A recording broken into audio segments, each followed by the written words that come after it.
听话的妹子。洗衣机门再次打开，又一个妹子出现了，这次是一个清纯的软妹子。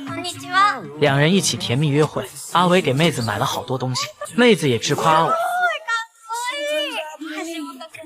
阿伟邀请妹子去家里坐坐，妹子也非常爽快地答应了。期间，妹子主动给阿伟看起手相，二人的感情逐渐升温，就这样坐到了天亮。妹子闭上双眼，正当阿伟想做点什么时，妹子消失了。因为洗衣机变出的东西1天后就会消失，但是阿伟并不伤心，反而非常高兴。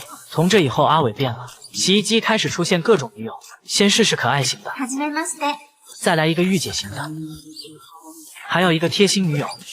这天，阿伟和女友约会，被阿珍看到了。阿珍偷偷跟在后面，她发现阿伟正给女人买大钻戒。现在的阿伟跟以前判若两人。当阿伟在洗衣房许愿取钱时，阿珍找到了阿伟，她觉得阿伟有钱之后变坏了，希望阿伟知错。